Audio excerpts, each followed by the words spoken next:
Instead of going to school, she chose to be a mechanic. Everyone in the village called her stubborn because of the path she chose for herself. The village women will pass and look at her with pity. How can a young beautiful girl choose to be a mechanic? But they didn't know what was burning inside her. Her name was Ada. She was just 15 years old. But when she looked at a broken car, her eyes would shine like someone who had just seen gold. She didn't care about alphabets. She didn't care about the multiplication table. She didn't care about school shoes or the assembly bell. All she wanted was to learn how to fix cars. But her parents, they had already planned her future from primary school to university, to wearing a beautiful office dress and sitting inside a big office in the city and finally getting married.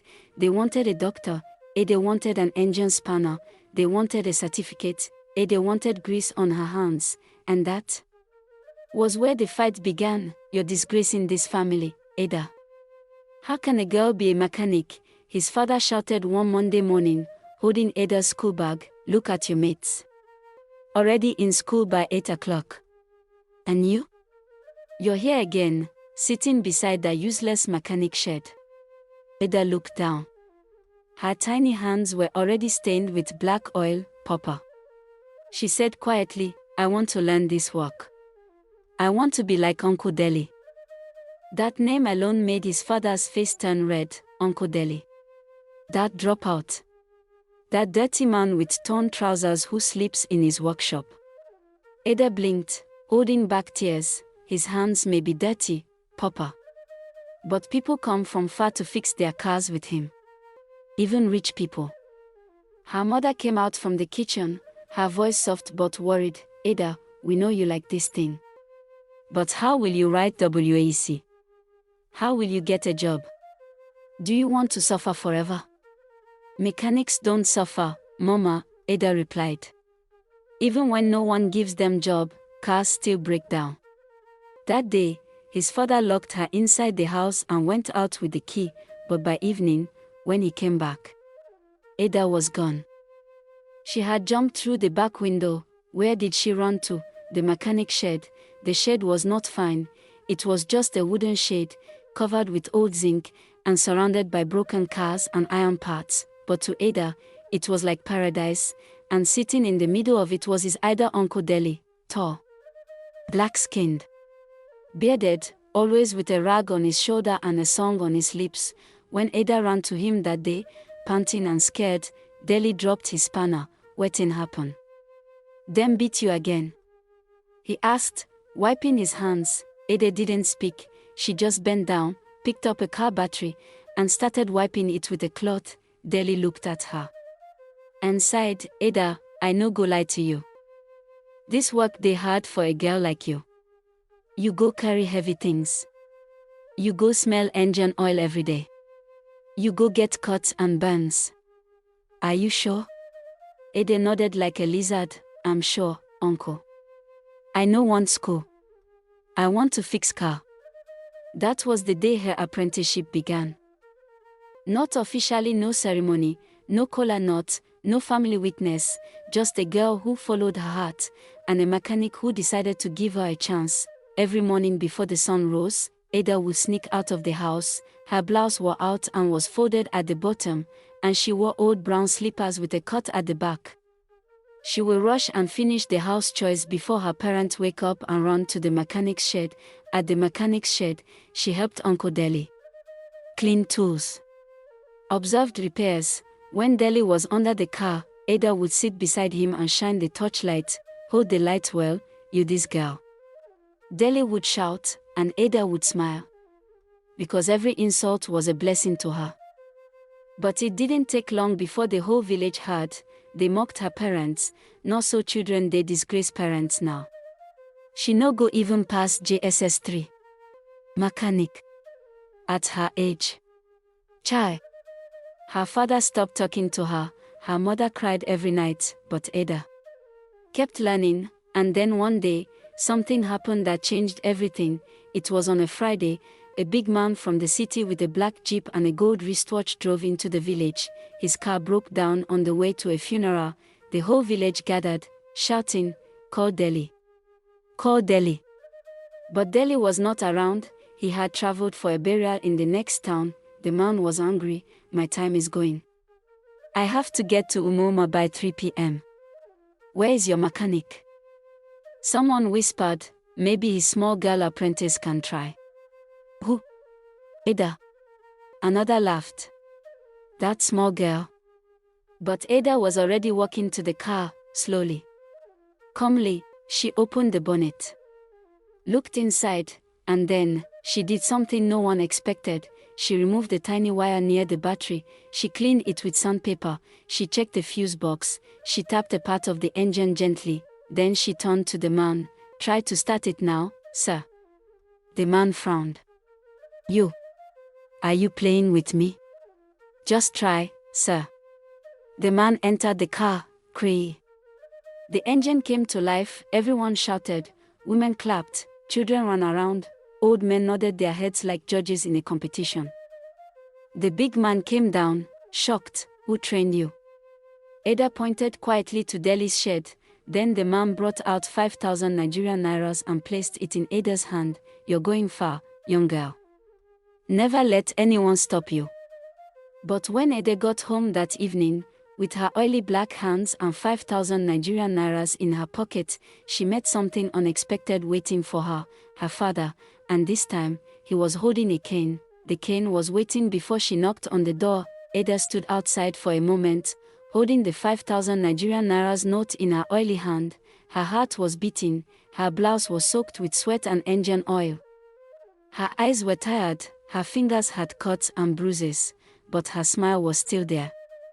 She had fixed the big man's car all by himself. The man called her girl genius, people clapped, some even gave her pure water and biscuits. She felt proud, but as she stepped into the compound, the atmosphere changed. Darkness had fallen, the kerosene lamp was on, and her father was sitting on a wooden chair. With a cane on his lap. Where are you coming from, Ada? Her father asked, slowly. Her mother was standing at the door. Her eyes were red from crying. Ada looked down. I was at the shed. The cane tapped the floor twice, then again. So after everything we discussed, you still disobeyed me. You've turned to a vagabond now. Papa, I fixed a car today. A big man's car. Shut up. Her father stood. Car. That's what you're proud of. When other children are winning prizes in school, you're fixing cars like a common apprentice. Papa, kneel. Ada blinked. She was hoping the money in her hand would change her father's mood, but no. The man didn't even look at it. Kneel now, before I lose my temper. Ada slowly knelt to the ground. Her mother tried to speak, but one sharp glance from her husband shut her mouth. The first cane stroke landed. Ada winced. But she didn't cry. Another one, then another. The money dropped from her hand. It floated down like a leaf and landed near the lantern. After the beating, her father gave one final warning. If you ever step into that mechanic's shed again, you are no longer my child. She turned away and entered the house. Her mother bent and touched Ada's back gently. Go inside, she whispered with tears. I'll bring hot water. But Ada didn't move. She sat on the ground, picked up the 5,000 Nigerian nairas, and stared at it. Then she looked up at the sky. God, she whispered. Why did you give me this gift? If they don't want it. That night, she couldn't sleep. Her back was burning from the cane, but that wasn't what hurt her the most. It was her father's words, you're no longer my child. She stared at the ceiling for hours, then quietly, she stood up, put on her slippers, and tiptoed outside. She didn't know where she was going, her legs just carried her, and before she knew it, she was sitting inside Deli's empty shed. Under the moonlight, all the tools were silent: a spanner, a jack, a dirty toolbox, old tires, a dusty radio that hadn't worked in years. And in that moment, Ada started crying. She buried her head in her knees and cried like a baby. Why are you crying, small girl? A voice broke the silence. Ada looked up. It was an old woman, dark-skinned, gray hair, holding a walking stick. Nobody knew where she came from, but she had eyes like she had seen many lifetimes. Ada quickly wiped her tears. Nothing, Mama. The old woman laughed softly. You're crying in a mechanic's shed. That's not nothing. Ada looked down. I want to be a mechanic. But my father said I'm a disgrace. The old woman bent down beside her. And what do you say about yourself? Ada was quiet for a moment, then she whispered, I think God gave me something. But nobody sees it. The old woman smiled again, then keep it. Protect it. One day, it will speak so loud, even the deaf will hear it. Before Ada could ask who she was, the woman had disappeared, gone, like smoke. The next morning, something strange happened. The same rich man whose car Ada had fixed came back to the village. This time, he came with another man, a white man, with glasses and a camera. They parked near the shed and started asking questions. Who is the girl who fixed my car? We want to take pictures of her. We want to offer her something. The villagers rushed out. Some started pretending like they were related to Ada. Oh, she's my cousin's daughter. She lives just behind my house. I used to change her pampers. But Ada was not there. She was still sleeping in the shed. When they finally found her, the white man shook her hand and smiled. You are gifted, he said. Very gifted. Then he brought out a camera. Can I take your picture? Ada nodded slowly. Click, the sound of a shutter, and Ada's face was captured. Smiling awkwardly with grease on her cheek, the rich man came close to her. I want to help you, child. I run a foundation. We help young children like you learn skills properly. Full training. Tools. Uniform. Protection. And you will still go to school in the evening. Ada's eyes widened. I can learn and still go to school. Yes. You don't have to choose. You can do both. For the first time, Ada felt seen. She wasn't a disgrace. She wasn't a stubborn girl. She was just different, and that difference was about to open a new door. But when the news reached her father, he shouted, over my dead body. She's not going anywhere with anybody. The shouting could be heard across the village. Ada stood quietly behind the shed, holding a spanner in one hand. She had just finished talking with the white man and the rich man. They had offered her something beautiful. A future, but the smile on her face disappeared when she heard her father's voice. I don't want. I said I don't want. My daughter is not a beggar. The white man looked confused. Sir, with all due respect, this girl is gifted. We just want to support her talent. I said leave us alone. Her father pushed the rich man's hand away. Is it because you gave her 5 Nigerian nairas? 000 that day. That's why you want to carry her like luggage? What is this nonsense? Sir, please. The white man tried again. This is not nonsense. We help hundreds of children like this every year. Carry your help and go. She is going to school. And after that, she will get married and bear children. The villagers were watching. Some were shaking their heads. Others laughed quietly. Ada's mother stood at the back of the crowd, holding her wrapper tight against her chest, crying silently. The rich man looked at her. Madam, what about you? Don't you want a better life for your daughter? She opened her mouth, but her husband shouted again, don't talk, Ngozi. You want to disgrace me? ABI. The white man looked at Ada's father one last time, then sighed, I'm sorry. We will not force you. They entered the car. Ada watched as the engine started, as the dust rose, and as the hope slowly drove away, just like that, gone. That night, it rained. Thunder rolled through the sky like angry drums. Ada didn't sleep. She stared at the ceiling, thinking of the workshop, the tools, the uniform, the white man's kind face, and how close it all was. Just 1 yes from her father would have changed everything, but instead, she had, I don't need their help. Ada whispered to herself, but I needed it. Suddenly, Screams from the street, a woman shouting, then running footsteps, doors slamming, people calling one another. Ada rushed out, her mother followed. Other villagers came out too, in wrappers, boxers, and bare feet. What happened? Where's the fire? Is it thieves? Then somebody shouted. It's Mr. Ebuka's car. It ran into the ditch. His child is inside. Ada froze. Mr. Ebuka was the man who shouted at her father during the village meeting last month. His car had been giving problems, but he refused to take it to Deli's shed. I don't want that small girl near my car, he had said. Now the same car had failed on the hill and crashed into the big gutter beside the bush path. His only child, little Ijeoma, was still inside trapped. Villagers rushed there with lanterns. Mr. Ebuka was crying and shouting, Ijeoma. Ijeoma. But the car door wouldn't open. People were pulling, using sticks, even stones. Nothing worked. Fuel was leaking, and the smell of smoke was rising. She'll die inside there. Somebody do something. Suddenly, a small voice said, let me try. Everyone turned. It was Ada. She stepped forward with a small rusty toolbox in her hand. Her dress was wet from rain. Her face was serious. Mr. Ebuka looked at her and hissed, go back to your house. This is not play. But Ada walked past him, kneeling beside the car. She touched the underdoor panel, pulled a wrench from her box, and whispered, please, God, let it work.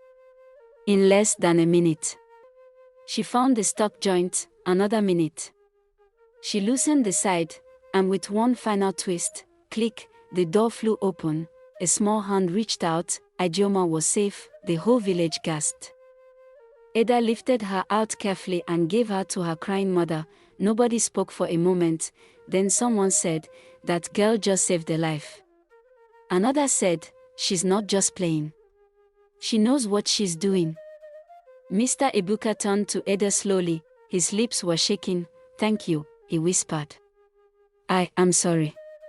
Then he turned to the crowd. Everybody. This girl is a mechanic. A real one. The next day, everything changed. People started coming to Deli's old shed again, but not to see Deli, to see Ada. Men brought their motorcycles.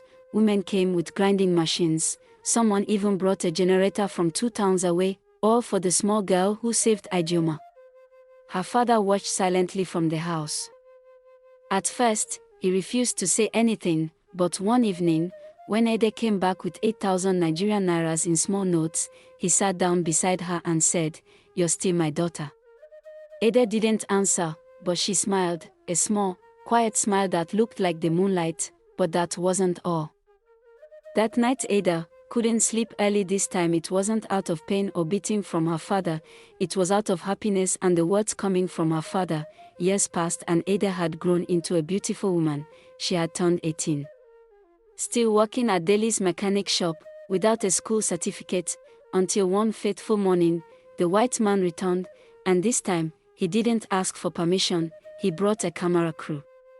And a brown envelope. Inside was a full scholarship, workshop tools, and an invitation for Ada to learn with other gifted children in the city. Is fully sponsored, and this time, her father said only one thing, make us proud, my daughter. The city was loud. Cars, horns, people, billboards, smoke. It was like a different planet. Ada sat inside the big bus, hugging a small old bag with a few of her dresses. Her mother had folded them neatly. Her father didn't come to say goodbye. But before she left, he patted her shoulder and said, if anybody troubles you, fix their car and collect your respect. The white man smiled as the bus entered the gates of the big training center, a large white building, clean floor, electric gate, security men, and boys in neat overalls, all with name tags. Ada swallowed. She was the only girl in the training center. She touched her oily dress and looked down at her slippers, then stepped down. Inside the hall, everything smelled like disinfectant and fresh paint. A tall man with a bald head clapped his hands. New student, welcome. This is not your village. No laziness here. We train you to be the best. And you must act like it. Ada was still staring at the big fan spinning on the ceiling when someone beside her laughed. Where's this one from? Another voice joined, she smells like petrol. Then someone else said, look at her slippers. Did she trek here? Laughter, loud. Sharp. Cruel. Ada looked around and realized they were talking about her. She touched her chest, confused. Was it the dress? The smell? Her small old bag, the words came back, she smells like petrol. They all laughed again. Later that night, she sat alone on the lower bunk bed. She couldn't sleep, her uniform didn't fit. It was too big, her pillow felt strange, the city noise didn't stop, and her heart was heavy. She remembered Uncle Deli's shed, the moonlight, the oily rag she used to tie around her waist, the small bench. She missed it. Here, everything looked perfect. But felt cold. She quietly whispered, God, if I made a mistake, please forgive me. The next morning, things got worse. The board instructor came in with a loud bell. Wake up. You have a test today. Everyone rushed up. Ada tied her uniform belt tighter. They marched to the workshop room. Big, bright, neat, but cold. In front of every boy was a different machine engine, pumps, compressors, motorbike engines, battery systems. Then the instructor shouted, you have 2 hours. Fix the fault in your station. No help. No noise. Go. Ada's hands began to shake. She had never seen some of the parts before. In her village, she fixed old cars. Mostly with spanners, ropes, screwdrivers, and pliers. Here, some machines made beeping sounds, buttons, tiny wires. Where do I start? She whispered, then. She remembered something the old woman in the village had told her, the gift is in your fingers. Trust them. She breathed slowly. Closed her eyes. Then opened the machine. And got to work. Meanwhile, the other boys kept looking at her and whispering, watch her fail. She'll spoil the whole thing. She's too local. But Ada didn't hear. She was listening to something deeper, something in her hands. 1 screw loose. 2 knots off, click. Slide. Twist. Then the fan on the engine blinked. The small screw came on. The battery hummed softly. Her machine was working. 2 hours passed. The instructor clapped, time up. He walked around the hall, checking. Some machines were still dead, others were wrongly connected. Then he reached Ada's. He looked down. Then up. Who did this? Ada raised her hand slowly. The man stared at her. This is the only one that's 100% correct. The whole class went quiet. Some boys' mouths opened. The instructor shook his head and smiled. Village girl, right? Ada nodded. The man said, well, this village girl just beat all of you. After that day, everything changed. Some boys who mocked her started asking questions. One of them said, please show me how you fixed that. Another one came with a biscuit and a Coke, trying to be friendly. The instructor even called her privately and said, you're special. Your hands were made for this. One weekend, she was allowed to visit home. When she reached the village, people rushed to see her. Engineer Ada. Welcome. Our hero. They clapped, touched her uniform, and danced around her. Her mother cried and hugged her tightly. Her father didn't talk much, but later that night, as Ada sat outside watching the stars, the man came and sat beside her. He didn't say sorry. He didn't say thank you. He just said, when you build your workshop, I'll come and sweep it every morning. And that was enough, but something else was coming. A news crew was heading to the village to do a full documentary about Ada. They wanted to show the world the girl who fixed a future with dirty hands. But someone else was also planning, someone who didn't like Ada's new fame, and that person was planning something. It started with whispers, little comments, side glances, and silence when Ada entered the room. At first, she thought it was nothing, but it wasn't. One boy in the class, Timmy, had been watching Ada for weeks. Timmy's father was rich. He had brought him to the center in a Prado jeep. He had 5 overalls, 3 wristwatches, and wore perfume that smelled like foreign things. He was used to being the best, but since Ada came, everything changed. Ada's name was always on the board, the instructors clapped for her, they used her projects as examples, and when the news crew came to film a documentary about Ada, Timmy's jealousy exploded. Why is it always her? He asked. She's just a girl. She came from the village and now she's everybody's star. Just because of a small engine fixing. Nobody answered, but Timmy had made up his mind. I'll show them that she's not perfect. I'll bring her down. The next week, a big competition was announced, National Youth Skills Challenge. 1 student would represent the center in Lagos, the prize, full scholarship to university, and 5 million worth of tools, and national recognition on TV. Everyone wanted to go, but deep inside, they knew the name that would be picked, Ada, and yes. She was picked. The night before the trip, Ada stayed back in the workshop, packing her box. She cleaned her spanner. Packed everything she would need. Packed a small photo of her mother. She didn't know someone was hiding near the back door, watching, waiting. It was Timmy, and when everyone had gone to sleep, Timmy sneaked in, opened Ada's box, and quietly poured something inside her engine cleaner. The next day, they arrived in Lagos, big city. Bright lights. Different accents, the hall was full, judges in white coats. Other boys from different states. TV cameras flashing. Ada stood at her workstation. She was the only girl. She took a deep breath. Touched her belt. And whispered, "Let me make my village proud."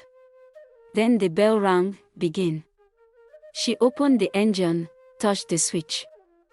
Poured in the cleaner, turned the ignition, then, boom, a small spark, sizzle. Smoke, and a burning smell. Everyone gasped. The judge shouted, "Stop. What is this?" The smoke cleared. One part of the engine was burned, dead. Ada's hands shook. "I don't understand. I cleaned everything." A technician rushed to check. He dipped his finger in the cleaner and sniffed, then turned to the judges. "This is not engine cleaner." Ada blinked. "What?" "This is kerosene." Silence, then whispers, then someone said it, "She cheated." Another added, "She poured the wrong chemical." Another, "Maybe all her talent was fake all along." Ada stood frozen. She didn't cry. She didn't talk, she just stared at the burnt engine, then in her hands, "But these hands never lied to me." She whispered. Back at the center, the news had already reached. Some people stopped greeting her. The instructors didn't say much. The head instructor only said, "Go and rest. We'll call you later." Ada went to bed that night and cried silently into her pillow, all her dreams gone in seconds. But something happened the next morning. One of the Lagos judges called the head instructor secretly. He said, "Something about that girl doesn't sit right. She didn't look like a liar." So they checked the security camera in the workshop, and what they saw made their blood run cold. Timmy, pouring something into Ada's cleaner, looking around, and sneaking away. It was all caught, clearly. They called Ada. She stood in front of the entire center. Her head was down. Then the instructor said, "Raise your head, my child. You've been cleared." Ada looked up. "We saw the camera. You didn't fail. You were sabotaged. And the boy who did it has been sent home." The whole center clapped, loud, strong. The sound shook the walls. But Ada, she didn't smile. She just covered her face and cried like a child, not because of shame, but because the truth came back, and this time, it brought justice. The organizers gave her another chance. She was flown back to Lagos the next week.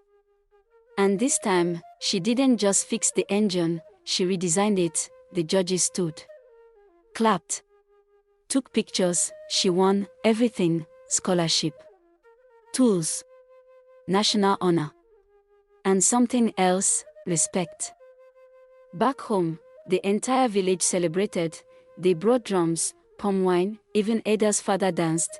When the village chief handed her a certificate, he said, "You followed your gift, even when the world tried to break it." And Ada smiled and whispered to herself, "This is just the beginning." The morning Ada returned to the village, the sun seemed to shine differently. It danced on rooftops, it made the dust look golden, it even made the hens scatter as little children ran ahead of her, screaming, "Ada is back. She's back." And truly, she was, but not as the girl who once fixed tire pumps for sachet water. No, she was back as a champion. Her father stood at the compound entrance, waiting, watching. When Ada stepped down from the vehicle, carrying nothing but a box of tools and the award plaque, her father didn't speak. He just walked forward, opened his arms, and hugged her, lifted her tightly.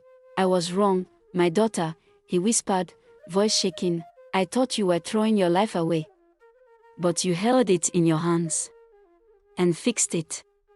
Ada said nothing. Tears rolled from both their eyes. Weeks passed, but something had changed. Ada didn't go around with pride, she went around with a purpose. She started something new, a small, wooden shed at the edge of the village square, with benches, a blackboard, and spanners hung neatly on a nail. The sign in front read, "Skill Center for Village Children." And every Saturday, barefoot boys and girls came from different parts of the village, holding pencils, notebooks, and dreams. Ada taught them, not just about engines, but about believing, about patience, and about finding light. Even in the middle of dust and rejection, you don't have to be born with a silver spoon, she told them. Sometimes, your hand is the spoon that will feed your whole family. She wasn't just teaching, she was watering destinies. And back at the workshop in town, Ada did something many never expected. She went back to her first boss, the same man who once gave her her first overall. The man who believed in her when nobody else did. "Uncle Deli, sir. I want to help you rebrand this place." The man's eyes widened. "Me? This small old workshop?" Ada smiled. "You planted in me. Let me water you too." They repainted the shop, brought new tools, gave the place a name, the First Park. Because that was where it all began. Now, whenever Ada comes home, she didn't go straight to the city, she went to the workshop, wore her dusty overalls, bent under old engines, smiling, happy, because no matter how high the airplane flies, the runway is still home. And she didn't stop there. She began to sponsor the school fees of her younger siblings, and even some children in the village who had no one. Sometimes, people would see envelopes under stones by their doorstep, marked simply, "From a friend." But they knew it was from Ada, the girl who once carried tools in a nylon bag, now carrying destinies in her heart. The same village that once mocked her father, now sang his praises. And Ada's father, he became the proudest man in the entire region. Every time he walked past a group of elders, they would say, "That's the father of the mechanic girl." And he would raise his head, smile, and say, "Not just a mechanic. A miracle." One day, Ada stood before a crowd of reporters, microphones in her face, flashlights blinking. One woman asked, "Ada, what is your biggest achievement so far?" She looked around, at the children beside him, at the dusty feet of a small boy holding a spanner with excitement, at her old father standing at the back, smiling like he had found gold, and she said, "My biggest achievement is being able to fix people's hope." And they all clapped, but no clap was louder than the one she gave himself in her heart, because she had made it, from the village, from rejection, from sabotage, from tears. She had fixed her life, and now, she was fixing the world. Life lesson from Ada's story. Your gift may not always be understood, but if you protect it, nurture it, and stay true to it, even in the face of rejection, it will one day open doors that no degree or approval ever could. This story teaches us that purpose isn't always found in the classroom, and sometimes, the path to greatness is dirty, unpopular, and lonely. But when passion meets perseverance, it becomes power. Ada's journey reminds us that true success is being faithful to who you are, even when the world calls you stubborn. That talent doesn't need permission to grow, it needs courage. And that helping others rise is the highest proof that you've truly succeeded. She didn't just fix engines. She fixed perceptions, she fixed lives, and ultimately, she fixed hope.